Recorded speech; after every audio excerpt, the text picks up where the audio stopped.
علیکم ورحمۃ اللہ وبرکاتہ۔ بسم اللہ والحمد للہ والصلاة والسلام علی رسول اللہ وعلی آلہ وازواجہ ومن والاه، اما بعد۔ میرے محترم سامعین کرام، پچھلے دو درسوں کے اندر جائز تبرک کے بارے میں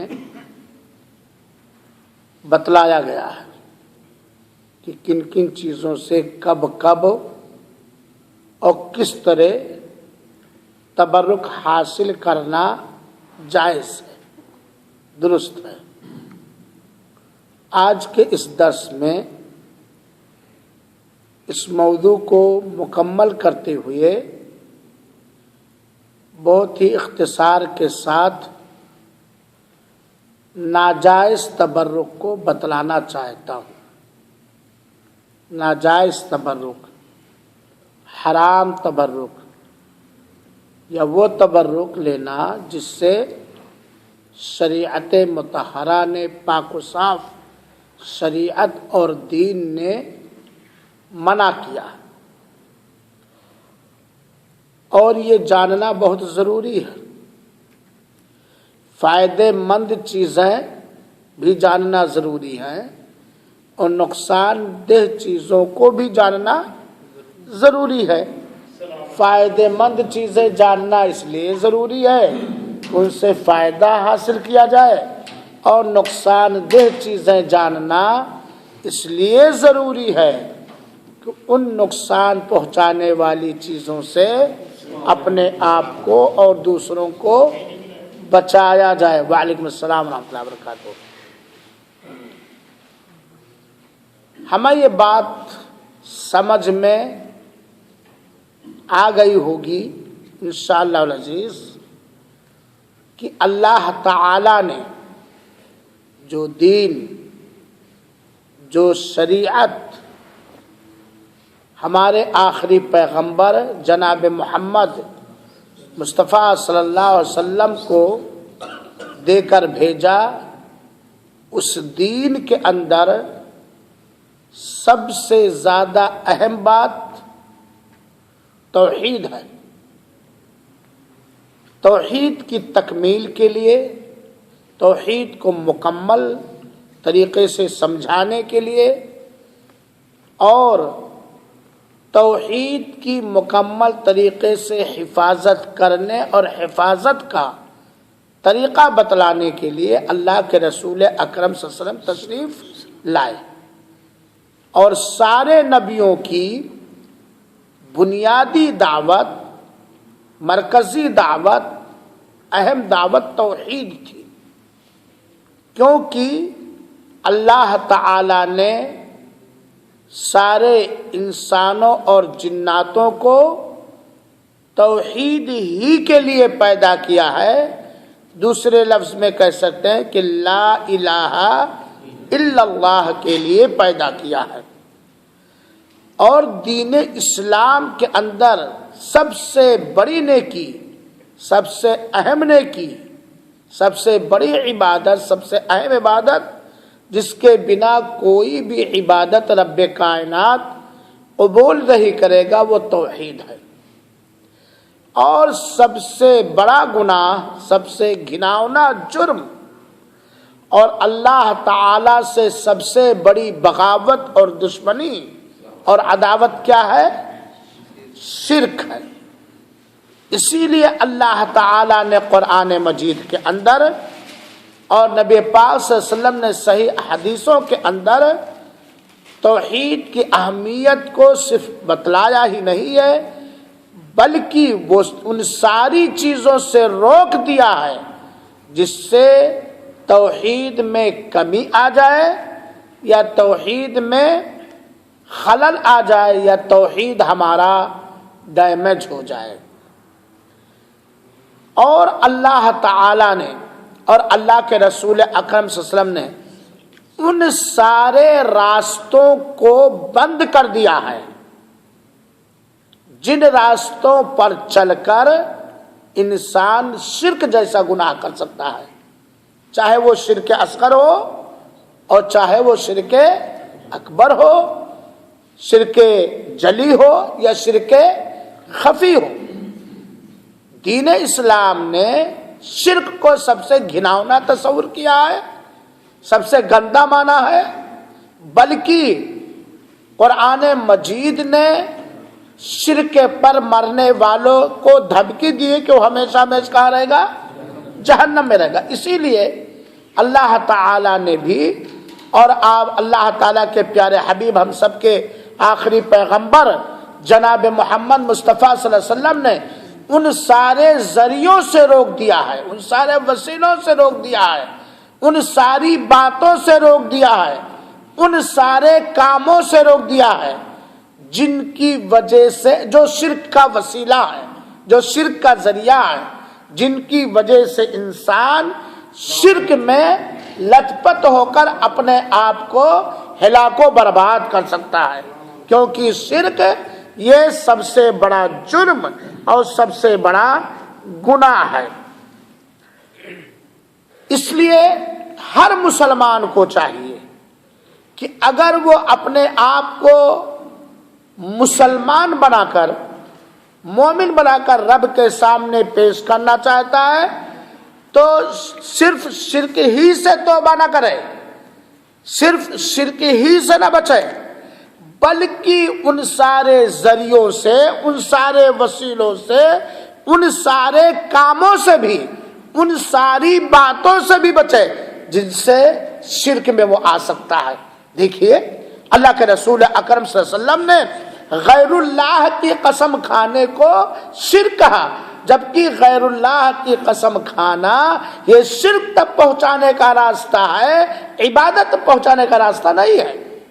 کہ غیر اللہ کی قسم کھانا بھی کیا ہے؟ شرک ہے، کیونکہ اس کے ذریعے سے انسان ایک دن آج غیر اللہ کی قسم کھا سکتا ہے تو کل غیر اللہ کا پجاری بھی ہو سکتا ہے، عبادت بھی ہو سکتا ہے۔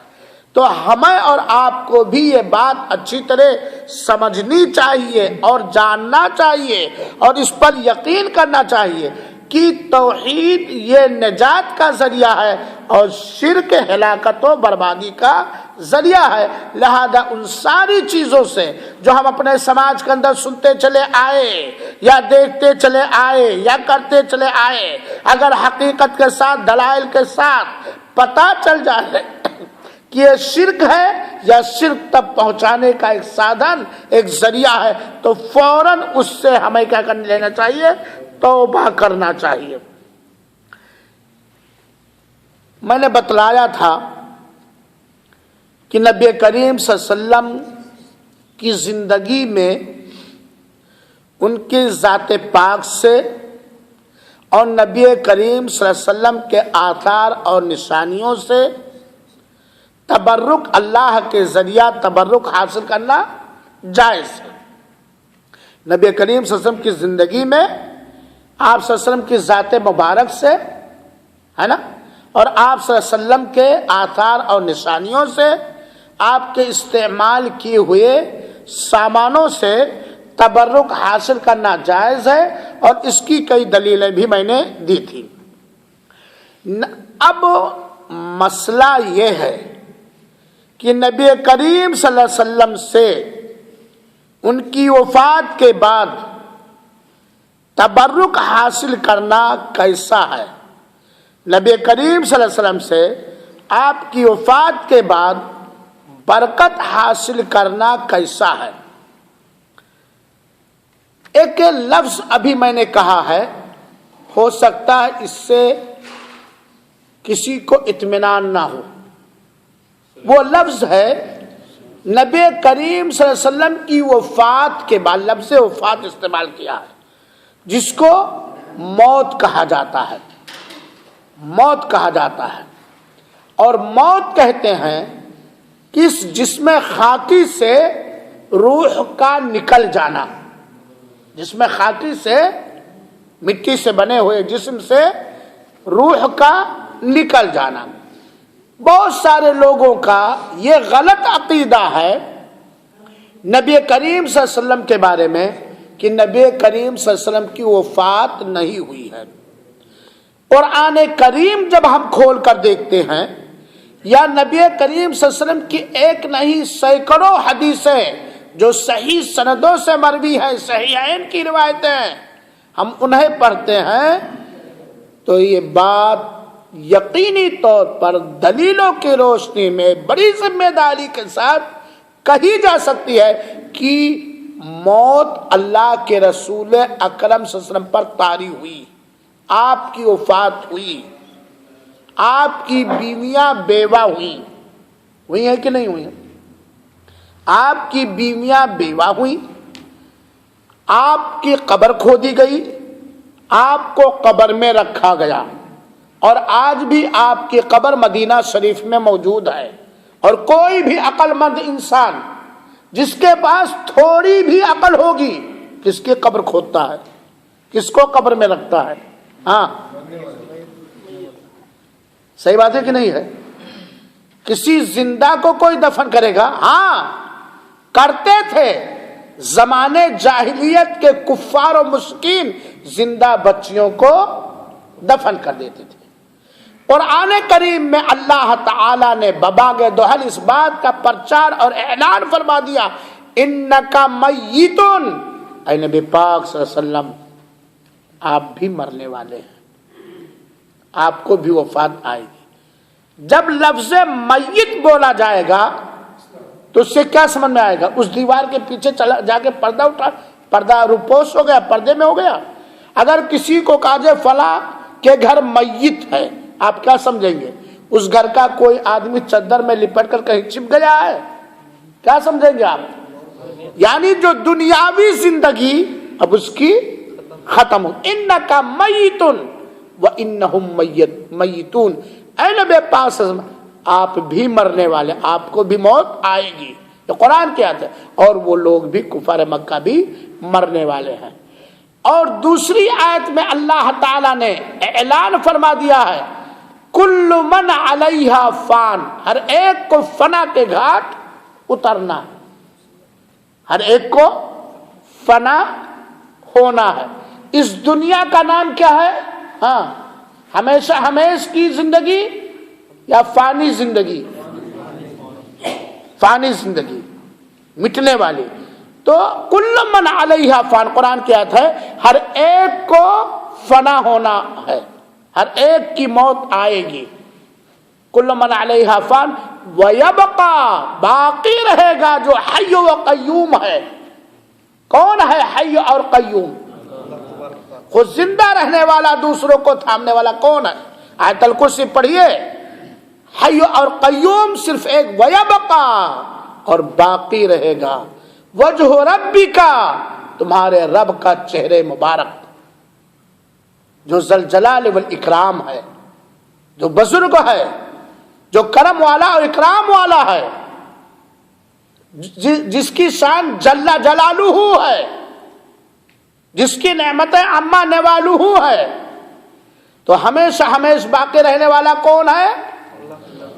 آسمانی مخلوق ہوں یا زمینی مخلوق ہوں یا سمندری مخلوق ہوں، مخلوق میں سے کوئی ہمیشہ ہمیش باقی رہے گا نہیں، مٹنا ہے، مرنا۔ اور اس کے علاوہ کئی، حضرت عائشہ رضی اللہ تعالیٰ عنہ بیان کرتی ہے کہ نبی کریم صلی اللہ علیہ وسلم اپنی اس بیماری میں، جس بیماری سے جابر نہ ہو سکے، بچ نہ سکے، آپ کا سر مبارک میرے گود میں تھا، آپ کا سر مبارک میرے گود۔ وہی لوگ جو کہتے ہیں اللہ کے رسول کی وفات نہیں ہوئی، وہی لوگ ڈھنڈورا پیٹتے ہیں کہ جب اللہ کے رسول دنیا سے رخصت ہوئے تو سارا مدینہ تاریک ہو گیا۔ بھائی جان، یہاں رخصتی کا معنی کیا ہے؟ کیا معنی لوگے؟ وفات ہی کے ذریعے آپ رخصت ہوئے نا، انتقال ہی کے ذریعے آپ رخصت ہوئے نا۔ موت کو ہو یا وفات کو ہو یا انتقال کو، لیکن موت کا معنی، میت کا معنی پردہ فرمانا نہیں ہوتا ہے۔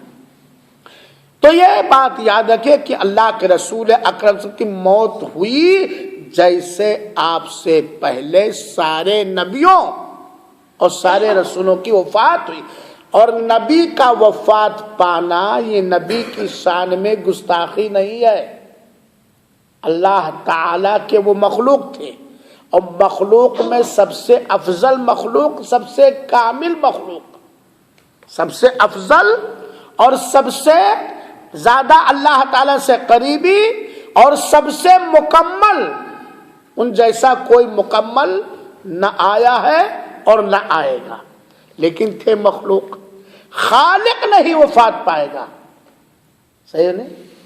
خالق جو ہے پیدا کرنے والا وہ نہیں ہو. مخلوق جو چیزیں ہیں، جن چیزوں کو خالق نے پیدا کیا ہے، قرآن چیخ چیخ کے کہہ رہا کہ انہیں موت آئے گی. تو اللہ کے رسول اکرم کا انتقال پر ملال ہوا ہے، آپ کی وفات ہوئی ہے، اور آپ صلی اللہ علیہ وسلم کو آپ کے قبر میں رکھا گیا ہے. جن کی قبر مبارک کہاں ہے؟ کہاں ہے؟ مدینہ منورہ میں ہے. تو مسئلہ یہ ہے کہ نبی کریم صلی اللہ علیہ وسلم کی وفات کے بعد آپ سے برکت کا حصول، اس کا شرعی مسئلہ کیا ہے؟ یہ بات جان لیجئے کہ نبی کریم صلی اللہ علیہ وسلم کی وفات کے بعد آپ سے تبرک دو چیزوں میں حاصل کیا جا سکتا ہے. وفات کے بعد دو چیزوں میں آپ سے، آپ کے ذریعہ تبرک حاصل کیا جا سکتا ہے. پہلی چیز کیا ہے؟ آپ صلی اللہ علیہ وسلم پر ایمان لانا اور آپ کی اطاعت اور فرما برداری کرنا. آپ پر ایمان لانا اور آپ کی اطاعت و فرما برداری کرنا، یعنی اللہ کے رسول اکرم صلی اللہ علیہ وسلم پر اس بات کا ایمان لایا جائے کہ آپ اللہ کے آخری پیغمبر ہیں، آپ بشر ہیں، آپ کے اندر اللہ کی کوئی خصوصیت اور صفت نہیں پائی جاتی ہے، اور آپ کے بعد اب کوئی نبی آنے والا نہیں ہے، اور آپ پر جو شریعت اتاری گئی پوری امانت داری کے ساتھ من و عن آپ نے پھیلا دیا، اور آپ ہی کو شفاعت کبریٰ کی اجازت ملے گی. آپ جنتیوں کے سردار ہیں، پہلے لوگوں کے سردار ہیں، بعد والوں کے سردار ہیں. اور جس طرح ایک مخلوق کو خوشی اور غمی ہوتی تھی، اللہ کے رسول کو بھی خوشی اور غمی ہوتی تھی. آپ سوتے تھے، آپ نے شادی بیاہ کیا ہے، آپ نے رب کی کامل اور مکمل عبادتیں کی ہیں. اللہ کی کوئی خصوصیت آپ صلی اللہ علیہ وسلم کے اندر قطعاً نہیں تھی. آپ صلی اللہ علیہ وسلم کے اندر بہت ساری خصوصیات تھی، لیکن وہ خصوصیت، وہ صفت جو خاص ہے اللہ تعالیٰ کے ساتھ، وہ خصوصیت نبی کریم صلی اللہ علیہ وسلم کے اندر نہیں تھی. تو جب آدمی اللہ کے رسول پر ایمان لائے گا، اور ایمان لانا ہی کافی نہیں ہے بلکہ آپ کی پیروی کی جائے، آپ کی اطاعت کی جائے، آپ کی پیروی کرے گا، آپ کی فرما برداری کرے گا، آپ کی تابع داری کرے گا، تو یہ سب سے نیک کام ہے کہ نہیں ہے؟ تو اس کی ہر چیز میں برکت اترے گی کہ نہیں؟ اللہ اتارے گی کہ نہیں اتارے گا؟ تو اللہ کے رسول پر ایمان لانا، آپ کی اطاعت کرنا، آپ کی فرما برداری کرنا، آپ کی وفات کے بعد یہ تبرک اور برکت حاصل کرنے کا ذریعہ ہے. اور اگر آپ کی وفات کے بعد ثبوت کے ساتھ، پکے ثبوت کے ساتھ، مکمل پروف کے ساتھ آپ کی استعمال کی ہوئی کوئی چیز مل جائے تو اس سے بھی تبرک لینا، حاصل کرنا جائز ہے. آپ کے بال، آپ کے چپل، آپ کی چھڑیاں، آپ کے کپڑے، آپ کا تھوک، آپ کا پسینہ، آپ کا جوٹا، صلی اللہ علیہ وسلم اگر پروف کے ساتھ، یقین کے ساتھ مل جائے تو، اور پوری ذمہ داری کے ساتھ اللہ تعالیٰ کو اور آپ تمام بھائیوں کو گواہ بنا کر کے یہ بات کہہ کے جاتا ہوں کہ آج اللہ کے رسول اکرم صلی اللہ علیہ وسلم کی استعمال کی ہوئی کوئی بھی چیز کسی کے پاس موجود نہیں، کسی کے پاس بھی موجود نہیں ہے، یہاں تک کہ یہاں کے بزرگوں کے پاس، یہاں کے حاکموں کے پاس بھی موجود نہیں ہے، کسی کے پاس. جو لوگ دعویٰ کرتے ہیں اپنے انڈیا اور پاکستان کے اندر منہ مبارک کا نبی کریم صلی اللہ علیہ وسلم کے بال حاضر کرنے کا،